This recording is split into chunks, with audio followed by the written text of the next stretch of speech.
Face à vous, votre nouvel magazine diversifié. Vous êtes un leader, personne morale ou physique. Venez parler de vous, de votre entreprise, produit, marque ou service. Dans sa diversité, Face à vous vous donne également l'occasion d'exprimer votre opinion sur une question d'actualité politique, économique, sociale ou culturelle avec Dieudonné Caïche.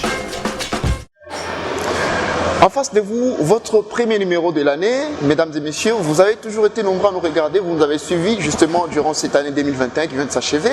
Nous vous disons merci de votre fidélité. De cette même occasion, nous profitons pour souhaiter meilleurs vœux à tous les confrères des autres médias, justement pour cette année 2022.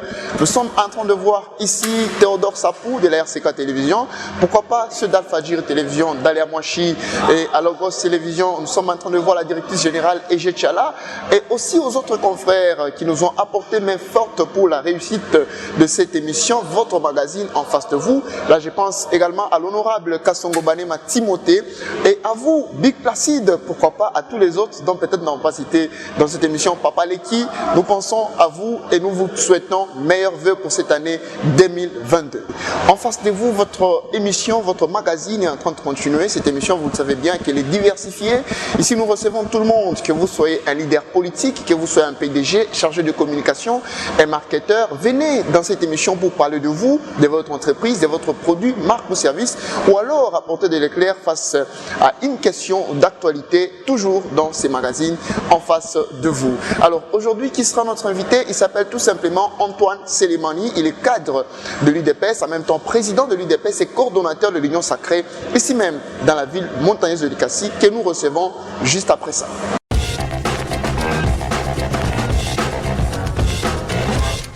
Face à vous, votre nouvel magazine diversifié. Vous êtes un leader, personne morale ou physique. Venez parler de vous, de votre entreprise, produit, marque ou service. Dans sa diversité, Face à vous vous donne également l'occasion d'exprimer votre opinion sur une question d'actualité politique, économique, sociale ou culturelle avec Dieudonné Caïche. En face de vous, nouveau numéro, bonjour à tous et bienvenue partout où vous nous suivez. Aujourd'hui, mon invité est M. Antoine Selemani, il est président de l'UDPS, un cadre d'ailleurs qui a beaucoup milité pour ces partis. Nous le recevons aujourd'hui dans ces magazines en face de vous avec qui nous allons échanger dans cette émission. M. Antoine Selemani, bonjour. Bonjour monsieur le journaliste. Vous êtes cadre de l'UDPS, on a besoin de vous, on a besoin de votre opinion pour que vous puissiez apporter aussi de l'éclair à certaines inquiétudes par rapport à la population, de sujets ou de l'actualité de l'heure, il y a beaucoup de choses qui se passent. Alors on a toujours besoin de vous devant nos caméras pour que vous puissiez nous apporter un peu de l'éclair. Mais avant de commencer, avant d'entrer dans le sujet aujourd'hui, ce que nous allons débattre avec vous, nous voulons d'abord que vous puissiez vous-même vous présenter justement la présentation d'usage. Parce que vous avez tout un parcours, c'est bien que les téléspectateurs qui nous regardent puissent vous connaître davantage. Qui est Antoine Selemani? Il a commencé comment jusqu'aujourd'hui pour qu'on puisse justement l'appeler cadre de l'UDPS? Très content, messieurs les journalistes. Vous venez de nous surprendre. Je réponds tout d'abord au nom de monsieur Antoine Selemani bin Chabani. Les questions dont vous venez de nous exposer, en tout cas, c'est le meilleur, ça sera une audition à la nation likassienne. Parce que nous pressentons qu'il y a le manque de savoir aussi dans tout ce que vous venez de me proposer. Je ne sais pas ce que vous détenez comme grande ligne dans tout ce que vous avez comme bagage dans votre jubessière. Alors, pour commencer, je voudrais que vous puissiez d'abord vous-même nous expliquer votre parcours. Comment est-ce que vous êtes parvenu à l'UDPS? En tout cas, j'ai un très long parcours en politique.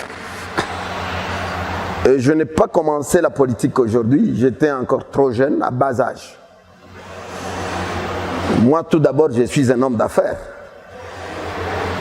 J'ai quelques métiers, je suis un commerçant de qualité et comme je faisais mes courses, mes voyages, c'est à partir de Mbujimayi là où j'avais eu l'idée d'adhérer à l'UDPS. Parce que j'ai sollicité chaque fois Mbujimayi là où je vendais mes histoires Mbujimaï, Tikapa, Kamoni, partout là-bas. C'est là où je me rendais souvent vendre mes histoires, dont je ne saurais pas épingler ça ici. Vous vous demandez le parcours politique. En politique, j'ai beaucoup d'endurance et j'ai beaucoup persévéré. Vous avez beaucoup persévéré. Qu'est-ce qui vous a plus encore attiré à la politique, puisque vous venez de dire, vous faisiez d'abord du commerce. Moi, je pense que ce n'est pas aussi mal que ça. Mais aujourd'hui, vous êtes en politique. Qu'est-ce qui vous a plus inspiré, attiré à être aujourd'hui politicien? Je voulais bien qu'il pouvait y avoir changement au pays.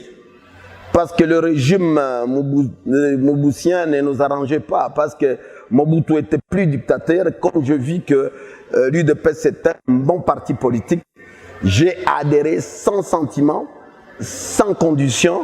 Je jugeais bon que j'allais quand même se retrouver dans l'UDPS ensemble avec les autres qui se sont retrouvés avant moi dans l'UDPS. Vous êtes un combattant, vous étiez là pour qu'il y ait les changements au pays. Est-ce que pour vous, vous pensez que c'est vraiment avec une attitude positive dont on peut parler qu'aujourd'hui il y a changement au pays, puisque vous êtes déjà dedans, vous êtes de l'UDPS, aujourd'hui vous êtes à la tête du pays? Est-ce qu'il y a ces changements dont vous avez milité durant beaucoup de temps avec le feu Étienne Tshisekedi jusqu'aujourd'hui? Justement, nous pressentons qu'il y a des changements, c'est fructueux. Si aujourd'hui, il y a ces changements là-bas, on a beaucoup persévéré et on a eu une endurance et nous avons supporté des chocs et des chocs. Moi, personnellement, je ne pouvais pas quitter mon métier de commerce pour se retrouver à l'UDPS ou bien pour chercher les intérêts. Parce que j'avais deux moyens, j'avais mes camions, j'avais mes bus, je circulais dans mes voitures. Maintenant, aujourd'hui, je me suis rendu qu'il fallait toujours contribuer à une réussite de changement. C'est à partir de là où j'ai 36 ans de lutte à l'UDPS. Et je peux même parcourir, je peux même vous édifier comment est-ce que je parcouris dans l'UDPS. J'étais combattant de l'UDPS à partir de Mbujimaï, là où j'ai adhéré, à Mbujimaï. De retour au Katanga, j'étais parmi les combattants de l'UDPS. Voici mon parcours politique. Tout d'abord, j'étais combattant simple de l'UDPS. Et après, j'ai été élu, et j'ai les documents chez moi, élu président sectionnaire de l'ICACI. Parce que chez nous, nous appelons les sections, c'est ce que vous dites que les communes. Nous, nous appelons les sections. J'ai été adhéré et j'ai hébergé l'UDPS chez moi en tant que président sectionnaire dans ma juridiction. Là où personne n'était capable. C'était des moments très difficiles, là où Kabila et Mobutu rinçaient les dents. À l'arrivée de Kabila le père, je me rappelle bien, il dira, quand il est venu, c'était à Lubumbashi, il dira que non, Mkamate, ma via maye no muiweke monini, mo sanduku muweke makadena. Kabila le père, qu'on espérait bien qu'il était venu pour le changement. Mais ce n'était pas le cas avec Kabila le père. Ce n'était pas un changement pour nous. C'était maintenant encore doubler sa dictature plus que celui de Mobutu. Nous avons été interpellés à Lubumbashi, là où je suis été coffré, avec Kabila le père. Pour quelques mois, nous avons été relâchés. Mais il dira carrément que siwezi kuchanga mchanga na mchele, c'était le langage de fait Kabila Laurent, à qui on espérait pour le changement. C'est lui qui détenait notre drapeau de l'UDPS à partir de Goma que nous venons pour le changement, pour sauver la nation congolaise. Malheureusement pour nous, Kabila ne l'a pas fait. J'étais à ce moment-là président sectionnaire. Après un très long parcours, j'ai été nommé secrétaire chargé du social dans la sous-fédération. À l'époque, Nous étions sous gouverne de M. Taboukala Lamouine Dilan, c'est lui qui était le provincial de Lubumbashi. C'était le moment où nous nous sommes retrouvés sous gouverne de M. Taboukala pour un temps. Il y a eu changement, soi-disant que l'Ikassi pouvait se retrouver aussi libre dans la sous-fédération.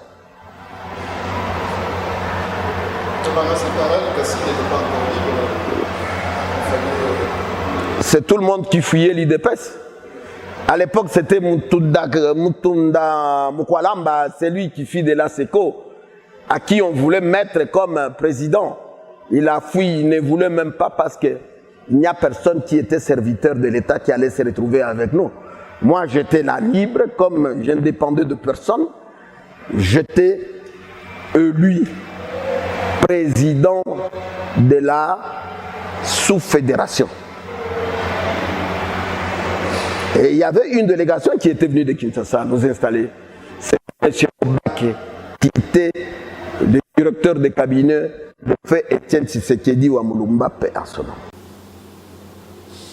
Voilà, c'est tout un parcours, je suis en train de comprendre. Mais puisque vous venez de dire que les Kabila désirait, bien sûr, le père, c'est pas quelqu'un, selon vous, qui est venu pour apporter les changements. Et donc, vous venez d'affirmer que vous n'avez pas senti ces changements-là. Puisque à un moment donné, vous avez même été coffré à Lubumbashi, d'après votre discours.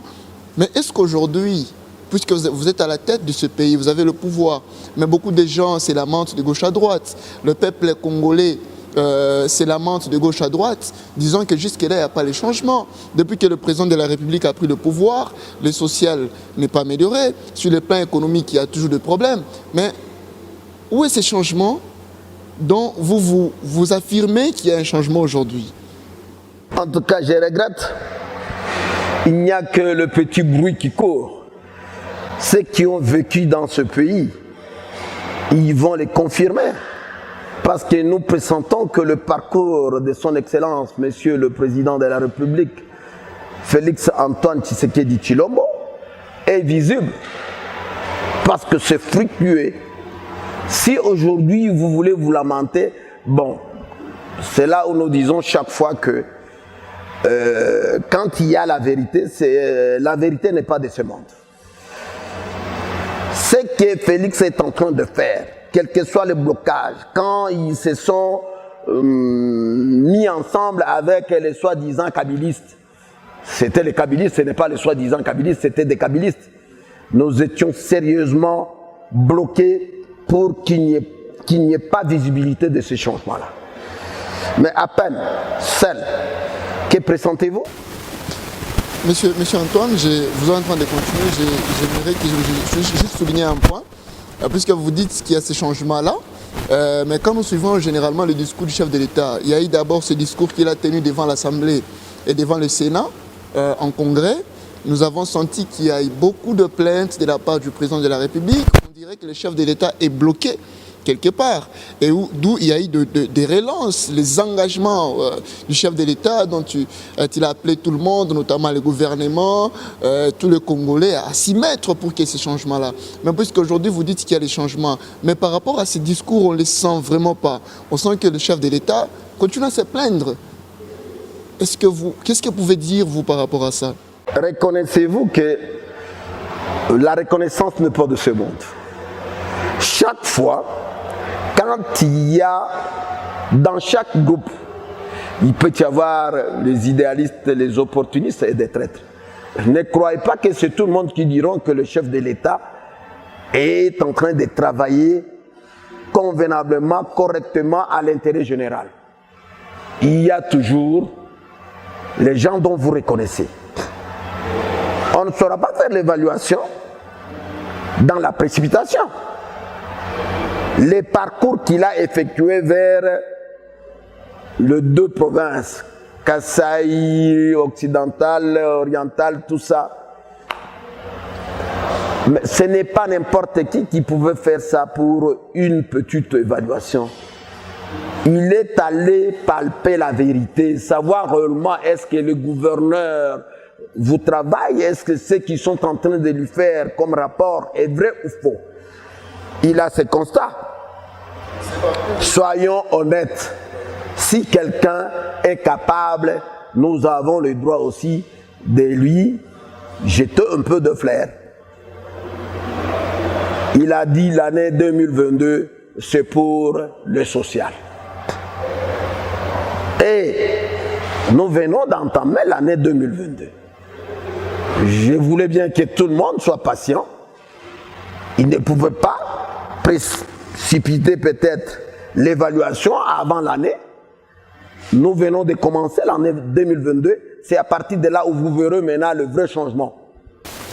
Mais puisque vous venez déjà de toucher de la tournée du chef de l'État dans le Kasaï, ça c'est déjà une question que beaucoup de gens se posent d'ailleurs. Depuis que le chef de l'État est à la tête du pays, qu'il a préféré aller dans le Kasaï chez lui, dans la terre de ses ancêtres. Pourquoi? Est-ce que ça devient un problème? Mais quand Moïse s'est rendu à Kisangani, là où tout le monde l'a vu à travers le télé, est-ce que vous n'avez pas réclamé? Cela veut dire que nous pressentons qu'il y a des agendas cachés. Quand lui pouvait se rendre, c'est à peine. Ça fait combien de temps qu'il n'était pas parti? Il n'était pas parti voir le Kasaï, soi-disant que c'est sa province natale. Ça, il y a les gens qui ont des sentiments qu'on voulait imputer devant les chefs de l'État. Chacun parmi nous, même moi, au moment où vous me voyez ici, j'ai un chez nous. J'ai le droit de se rendre quand je vais. Est-ce que ça devient maintenant dans le problème de gérance? Ça devient maintenant dans le problème de sens tribal. C'est comme si vous ne voulez pas que le chef de l'État pouvait se rendre aussi chez lui. Mais ça, est-ce que ça a un impact en politique? Donc il est libre comme tout le monde, il peut aller n'importe où il veut. Il est congolais de père et de mère, et il a le droit de se rendre là où il veut. Alors, on est toujours dans ce sujet. Maintenant, votre bilan, quel est le bilan dont vous donnez au chef de l'État? Et d'ailleurs, quand vous dites 2022, c'est l'année de la réalisation, c'est l'année du social, puisqu'il faut déjà préparer les élections en 2023. Est-ce que vous êtes sûr que ça va aller? Ça ira, on ne changera jamais, on ne perd ni... Je ne saurais pas dire que nous avons peur de telle ou de telle personne. Et le programme, la CENI, tout le monde est déjà en cours. Et nous apprêtons les élections libres, transparentes et démocratiques. Là où vous verrez maintenant que ça ne sera pas les élections de l'époque, là où ils ont biaisé quelque part, là où je ne saurais pas vous parler, c'est déjà révolu, c'est déjà passé. Maintenant, cette fois-ci, vous verrez qu'il y en aura le vrai changement et les vraies élections. Donc pour vous, le bilan du chef de l'État, il est positif? Cette année, non, trop pas cette année justement, mais ça fait déjà 3 ans. Il est positif depuis que le chef de l'État a pris le pouvoir, son bilan? Mais il y avait beaucoup de problèmes, il y avait des coups bas. Vous ne saurez pas compter sur nous, soi-disant qu'il y a les 3 ans, le chef de l'État commençait à peine. Comment ça? Pourquoi? Parce qu'il y avait des coups bas et nous étions bloqués par les adversaires dont vous reconnaissez. Et tout le monde ne voulait pas que nous puissions quand même travailler pour l'intérêt général et croyait qu'on allait se bloquer. Peut-être le chef de l'État, on allait l'abattre. Mais au moment où Dié apprête le tout devant celui qui défendait encore, nous tous, il n'y a que les bons Dié qui défendent parmi nous, les coupables et les non coupables. Quels sont ces adversaires d'après vous? Est-ce que vous pouvez nous citer ces soi-disant adversaires dont vous essayez d'insignifier là? Quels sont ces adversaires qui ont bloqué les chefs de l'État depuis le début de son mandat? Parce que nous savons que c'est déjà 3 ans, mais vous dites qu'il vient de commencer à peine, parce qu'il y a eu beaucoup de gens qui l'ont bloqué. Mais qui sont ces gens-là? Non, je ne saurais pas citer telle ou telle personne. C'est visible, tout ce monde là-bas qui se disait que nous allons travailler en collaboration avec eux. Et ils n'ont pas voulu qu'on travaille. Et ils ne voulaient pas que le chef de l'État puisse aller dans le vrai sens pour l'intérêt de tout le monde. On ne peut pas citer telle ou telle personne, mais nous pressentons qu'il y a les coups bas. Ça, ce sont toujours le jeu des politiciens. Antoine Selemani, je ne sais pas, puisque par rapport à tout ce que vous venez de dire, nous sentons quand le chef de l'État fait son discours, il tient son discours, nous sentons qu'il y a toujours quelque chose qui ne marche pas. il y a eu d'abord cette coalition entre FCC-CACH que le chef de l'État a décidé de mettre fin.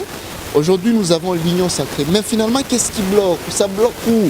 Pour que les projets, la vision, parce que quand on regarde le chef de l'État, quand on suit son discours, on sent que c'est un président qui a beaucoup de visions, qui a une grande vision, une vision de changer ce pays. Mais on a comme l'impression que demain, ce serait un petit Singapour, ce Congo. Mais quand on regarde ce qui se vit, tout ce qui est en train de se passer, ce n'est pas le cas. Mais ça bloque où finalement aujourd'hui on est dans l'Union sacrée? Parce qu'on devait déjà voir les changements. Du coup, dans l'Union sacrée, aujourd'hui, on ne pense pas que le chef de l'État allait encore se lamenter. Bon, permettez, comme les gens le disent. Mais ça bloque ou qui bloque finalement le président de la République? Écoute, il y a un problème de parcours et de temps. Laissons les temps au temps. Je suis le coordonnateur de l'Union sacrée de la nation Bill Delikassi. Je pouvais carrément inviter tout le monde de se retrouver ensemble, d'assister, d'aider le chef de l'État pour une réussite. Et il n'y a pas d'obligation. Ceux qui sont pour le chef de l'État, ils ont droit de l'assister, de conjuguer ensemble avec le chef de l'État. Ceux qui ne veulent pas, vous êtes libres, nous sommes en démocratie. C'est là où il y avait un recrutement d'adhésion de tous ces partis politiques, comme ici chez nous, à Likassi, d'adhérer dans l'Union sacrée de la nation, là où nous attendons le mode d'ordre du chef de l'État, les orientations qui viendront du chef de l'État, et c'est dans le 2022, là où vous verrez maintenant ceux qui seront derrière le chef de l'État et ceux qui seront derrière la nation congolaise pour que nous puissions quand même traverser ensemble. Nous voulons que nous interpellons tout le monde de venir à l'Union sacrée, même aujourd'hui ou après aujourd'hui, mais que vous puissiez contribuer avec le chef de l'État. Donc, par rapport à ce que vous venez de dire, nous avons comme l'impression qu'il y a aussi des gens qui sont partis adhérer à l'Union sacrée, mais qui ne se sont pas inscrits dans l'idée ou dans la vision du chef de l'État, malgré qu'ils ont montré cette bonne volonté de faire partie de l'Union sacrée, mais ils n'ont pas marché dans la volonté, dans la vision, dans l'idéologie du président de la République.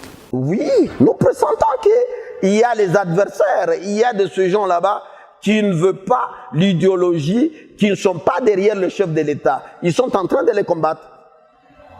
Et qu'est-ce que vous suggérez, vous, en tant que coordonnateur numéro 1 de l'Union sacrée ici à Likassi? Ici, chez nous, nous n'avons pas beaucoup de difficultés. Il n'y a que l'Assemblée qui n'est pas avec nous. Nous pressentons que, oui, mais quel que soit, ce n'est pas tout le monde qui sont de l'ensemble, mais il y a aussi d'autres petits partis politiques qui ne veulent pas collaborer avec nous. Mais en démocratie, nous laissons que chacun de nous est libre. Voilà. Alors, on va un tout petit peu essayer de toucher ces termes qui est aussi fait, qui est fait, je vais dire, un tour de langue. Hein? C'est dans le discours du chef de l'État quand il a dit « Machia Moumenu ». Alors, beaucoup de gens se sont posé la question, qu'est-ce que le chef de l'État voulait dire? Quel est le contexte dans lequel le chef de l'État avait tendance à s'inscrire en prononçant ce Machia Moumenu là-bas? Est-ce que c'est dans un mauvais contexte? Vous pouvez nous donner plus de l'éclair et éclairer l'opinion par rapport à cette inquiétude. Mes chers amis, il y a une confusion. Mais vous savez que le Congo, c'est un pays à multiples dialectes. Même moi, je ne suis pas Kassaya, qu'on se le dise. Ce n'est pas dire que quand vous maîtrisez tel ou tel terme dans telle ou telle langue, ça devient maintenant un problème. Jamais du tout. Il y a 400 au-delà des dialectes dans notre pays. Nous sommes tous Congolais, reconnus par la Constitution et reconnus par notre loi. Bon, je peux utiliser tel ou tel terme. Est-ce que quand quelqu'un dit dans le sens dont vous venez, parce que je ne maîtrise pas si c'est machamen ou si c'est quelque chose, mais ça devient un problème? Ça devient un problème d'État? Est-ce que ça n'a pas d'importance de me poser la question? dont vous venez de me poser. Vous dites peut-être que vous ne maîtrisez pas aussi peut-être bien la langue, mais puisqu'il y a des gens qui essaient de commenter sur les réseaux sociaux, les gens disaient non, voilà, le chef de l'État a montré finalement qu'il est les leurs, il est comme ça, tout ça. Il y a beaucoup de choses qui se disaient sur les réseaux sociaux. On a voulu justement que vous puissiez juste dire quelque chose. Voilà pourquoi on vous a posé cette question, pour éclairer l'opinion qui vous regarde en ce moment. Aujourd'hui, nous prions Jésus. La provenance, Jésus, c'est un juif, si je ne me trompe pas. Mais pourquoi est-ce que nous prions, soi-disant que c'est notre Seigneur? Nous nous occupons de sa provenance. Mais si aujourd'hui le président a dit ces termes-là, est-ce que ça peut nous bloquer à quoi? Ça peut nous déranger à quoi? Ce manque peut-être d'expression dont vous voulez imputer le chef de l'État.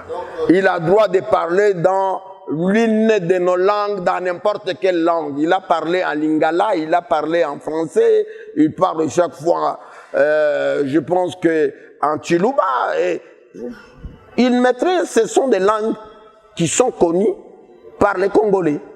Alors, si le Tshilouba, il a parlé le Tshilouba, c'est une langue nationale comme toute autre langue. Toute autre langue. Bon, par rapport au contexte qu'on a essayé un peu de nous expliquer de gauche à droite, quand vous vous blessez dans la bouche et que vous jetez un peu du sang, il y a toujours une partie du sang que vous allez avaler.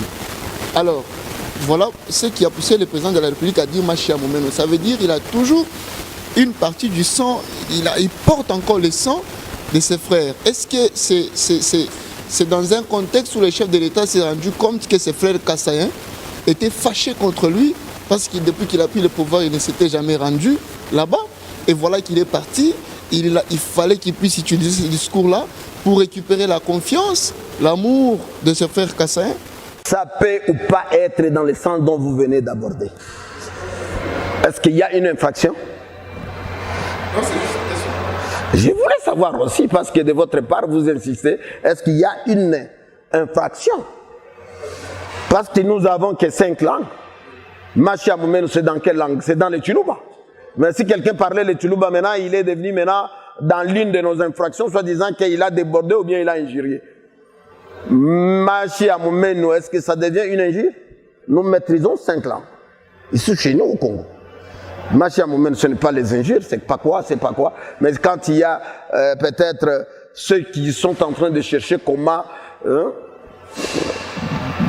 donner des gravités sur ce point-là, c'est très grave parce que nous pressentons qu'il y a quelque part là où ça ne marche pas. Voilà, alors Antoine Tselemani, vous, selon vous, quel est le plus grand besoin du Congolais aujourd'hui? Ce que les Congolais attendent, les Congolais ou tous les Congolais en général, c'est qu'ils attendent vraiment du changement dans ces pays. Quel est le plus grand besoin? Peut-être que vous pouvez dire aujourd'hui devant nos caméras, devant ce qui vous regarde, peut-être le président de la République aussi, il peut toutefois tomber sur cette émission qui peut aider le président de la République pour ce 2022 ici, que ce soit justement cette année des réalisations, du social, etc.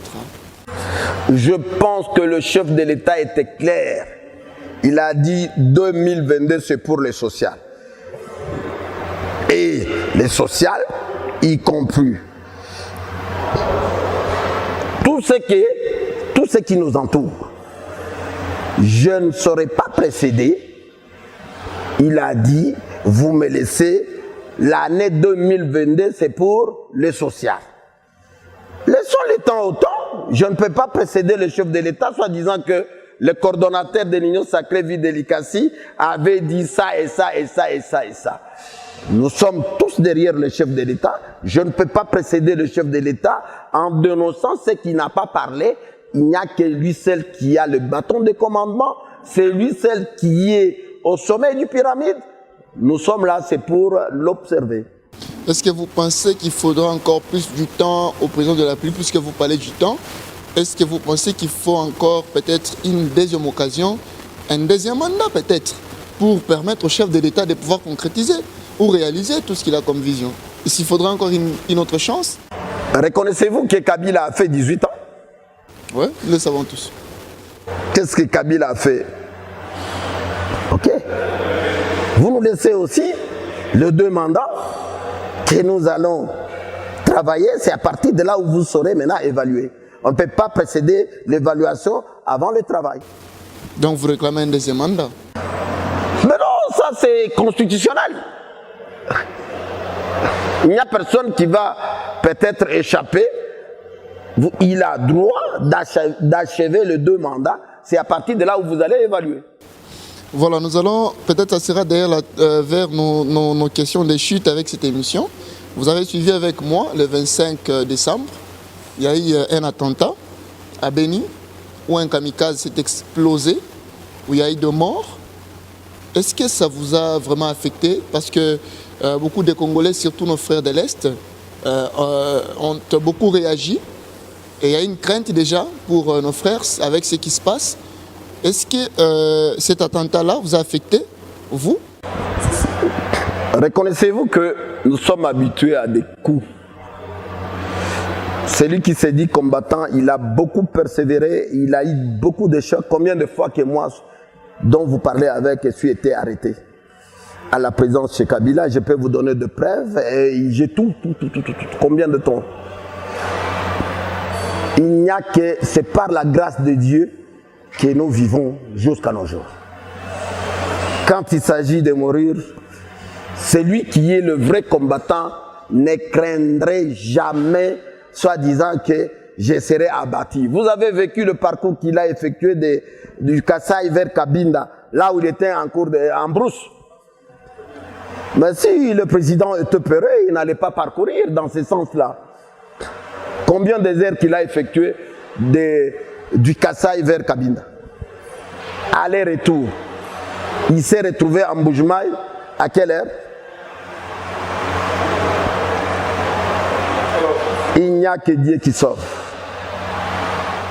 Mais nous sommes pendant l'état de siège. Et non seulement nous sommes pendant l'état de siège, nous sommes aussi pendant cette relation mutuelle entre notre armée et l'armée ougandaise.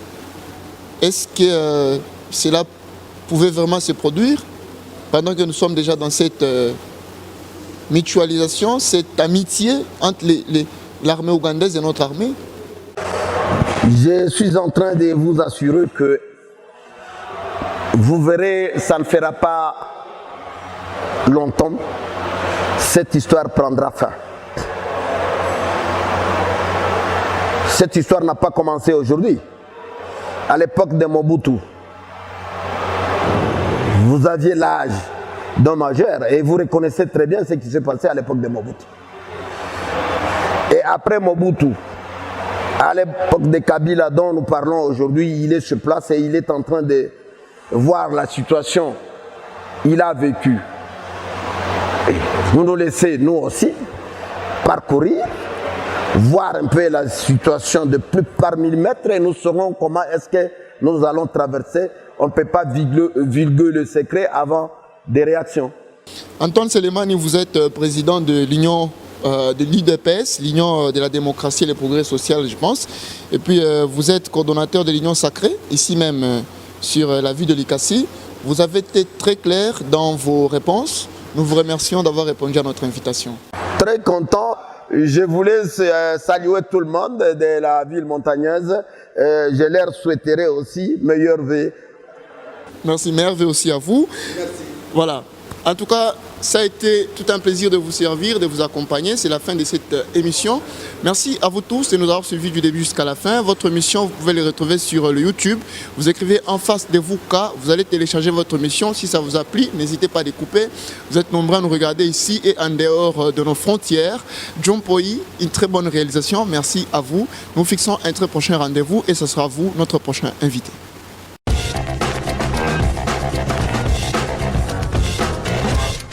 Face à vous, votre nouvelle magazine diversifié.